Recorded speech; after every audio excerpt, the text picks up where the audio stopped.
Hi friends, ಎಲ್ಲರಿಗೂ ನಮಸ್ಕಾರ. ಸುಮತಾ ಕನ್ನಡ ಬ್ಲಾಗ್ಸ್ಗೆ ಸ್ವಾಗತ. ಫ್ರೆಂಡ್ಸ್, ನನ್ನ ಯೂಟ್ಯೂಬ್ ಚಾನಲ್ನ ಮೊದಲನೇ ವಿಡಿಯೋ ಇದಾಗಿರುತ್ತೆ. ಹಾಗಾಗಿ ಯಾರೆಲ್ಲ ನನ್ನ ಚಾನಲ್ನ ನೋಡ್ತಾ ಇದ್ದೀರಾ, ಪ್ಲೀಸ್ ಲೈಕ್ ಮಾಡಿ, ಸಬ್ಸ್ಕ್ರೈಬ್ ಮಾಡಿ, ಪ್ಲೀಸ್ ಸಪೋರ್ಟ್ ಮಾಡಿ. ಹಾಗೆ ಫ್ರೆಂಡ್ಸ್, ನಂತರ ಯಾರೆಲ್ಲ ಯೂಟ್ಯೂಬ್ ಚಾನಲ್ನ ಶುರು ಮಾಡ್ತಾ ಇದ್ದೀರಾ ಅವ್ರಿಗೂ ಒಳ್ಳೆಯದಾಗಲಿ. ಫ್ರೆಂಡ್ಸ್, ಹಾಗೆ ಯೂಟ್ಯೂಬ್ ಚಾನಲ್ ಬಗ್ಗೆ ನನ್ನ ಒಂದು ಅನಿಸಿಕೆನ ಹೇಳ್ಕೊಳ್ಳೋಕ್ಕೆ ಇಷ್ಟಪಡ್ತೀನಿ. ಏನಪ್ಪ ಅಂದರೆ, ನಾವು ತುಂಬ ಯೂಟ್ಯೂಬರ್ಸ್ನ ನೋಡಿರ್ತೀವಿ.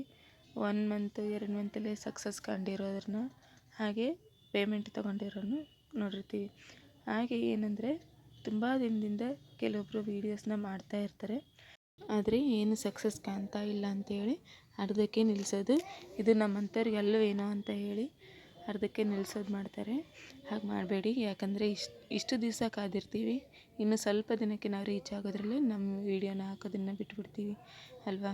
ಹಾಗೆ ಫ್ರೆಂಡ್ಸ್, ಸಕ್ಸಸ್ ಅನ್ನೋದು ತುಂಬ ಸುಲಭವಾಗಿ ಸಿಗೋದಲ್ಲ. ನಾವು ತುಂಬ ಶ್ರಮಪಟ್ಟು ನಮ್ಮ ಕೆಲಸನ ಎಲ್ಲೂ ಭಯಪಡದೆ ಆಗಲಿ ನಾಚಿಕೆ ಪಡದೆ ನಮ್ಮ ಕೆಲಸನ ಮುಂದುವರಿಸ್ಕೊಂಡು ಹೋದರೆ ಮುಂದೊಂದು ದಿನ ನಮಗೂ ಸಕ್ಸಸ್ ಅನ್ನೋದು ಕಾಣುತ್ತೆ ಅಲ್ವಾ. ಹಾಗೆ ನಂಬಿಕೆ ಇರಬೇಕು. ನಮ್ಮ ನಂಬಿಕೆನ ಎಲ್ಲೂ ಕಳ್ಕೊಬಾರ್ದು, ಹಾಗೆ ಛಲನೂ ಬಿಡಬಾರ್ದು. ಅಯ್ಯೋ ಯಾರಾದರೂ ಏನಾದರೂ ಅಂದರೆ ಅಂತ ಚಿಂತೆ ಮಾಡಬೇಡಿ. ನಾವು ಚೆನ್ನಾಗಿದ್ದರೂ ಮಾತಾಡ್ತಾರೆ, ಚೆನ್ನಾಗಿಲ್ಲ ಅಂದರೂ ಮಾತಾಡ್ತಾರೆ.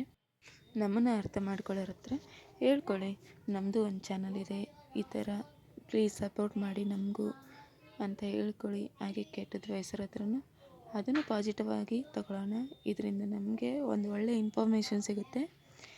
ಯಾವುದಕ್ಕೂ ತಲೆ ಕೆಡಿಸ್ಕೊಳ್ಳದೆ ನಿಮ್ಮ ಕೆಲಸನ ಶುರು ಮಾಡೋದ್ರಿಂದ ಸಕ್ಸಸ್ ಅನ್ನೋದು ಮುಂದೊಂದು ದಿನ ನಮಗೂ ಒಂದಿನ ಸಿಗುತ್ತೆ. ನಾನು ಇವಾಗ ತಾನೇ ಶುರು ಮಾಡಿದ್ದೀನಿ. ನನ್ನ ಚಾನಲ್ ಯಾವಾಗ ಸಕ್ಸಸ್ ಆಗುತ್ತೋ ನನಗೂ ಗೊತ್ತಿಲ್ಲ. ನನ್ನ ಮೊದಲನೇ ವೀಡಿಯೋಗೆ ಎಷ್ಟು ಜನ ಸಬ್ಸ್ಕ್ರೈಬರ್ ಆಗ್ತಾರೆ ಅಂತ ನಾನು ಮುಂದಿನ ವೀಡಿಯೋದಲ್ಲಿ ಹೇಳ್ತೀನಿ. ಹಾಗೆ ಫ್ರೆಂಡ್ಸ್, ಈ ವಿಡಿಯೋ ಏನು ಅನಿಸಿದೆ ಪ್ಲೀಸ್ ಕಮೆಂಟ್ ಸೆಕ್ಷನಲ್ಲಿ ಕಮೆಂಟ್ ಮಾಡಿ. ಹಾಗೆ ಯಾರೆಲ್ಲ ನೋಡ್ತಾ ಇದ್ದರೆ ಪ್ಲೀಸ್ ಲೈಕ್ ಮಾಡಿ, ಸಬ್ಸ್ಕ್ರೈಬ್ ಮಾಡಿ, ಪ್ಲೀಸ್ ಸಪೋರ್ಟ್ ಮಾಡಿ ಅಂತ ಹೇಳ್ತಾ ಫ್ರೆಂಡ್ಸ್, ನನ್ನ ವೀಡಿಯೋನ ಇವತ್ತು ಇಲ್ಲಿಗೆ ಮುಗಿಸ್ತಾ ಇದ್ದೀನಿ. ಮುಂದಿನ ವೀಡಿಯೋದಲ್ಲಿ ಸಿಗೋಣ ಫ್ರೆಂಡ್ಸ್. ಬಾಯ್.